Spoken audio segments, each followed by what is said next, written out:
ये आज इस्लामाबाद का ये खूबसूरत इस्लामाबाद के मनाज़िर और इस्लामाबाद का मौसम आप देख सकते हैं कितना खूबसूरत है।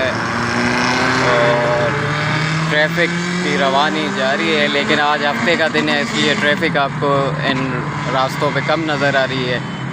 ये इस्लामाबाद का shopping mall Centaurus shopping mall है और ये देखें इसके भी खूबसूरत मनाजिर। और वो सामने फैसल मॉस्क सामने आप देख सकते हैं पहाड़ों के दरमियान फैसल मॉस्क। ये पाकिस्तान की सबसे फेमस मॉस्क है फैसल मॉस्क। और ये आप देख रहे हैं चारों तरफ पहाड़। उसके अलावा ये सीधा ये मतलब जिस रोड पे हम खड़े हैं इसे जना एवेन्यू कहा जाता है। और ये मेरे बैक साइड पे आप जाएं तो ये सीधी ये शारा जना एवेन्यू सीधी पार्लियामेंट और सुप्रीम कोर्ट और पीएम हाउस की तरफ ये रास्ता जाता है।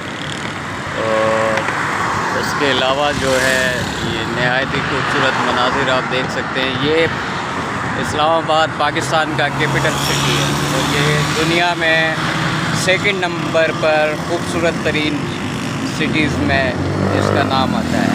तो आप हरियाली और ये देख सकते हैं बिल्कुल खूबसूरती तो इस्लामाबाद की किसी से ढकी हुई नहीं है। ये मेट्रो है, इसका आखिरी स्टॉप इस तरफ सेक्रेटेरिएट की तरफ है और ये पिंडी से आ रही है।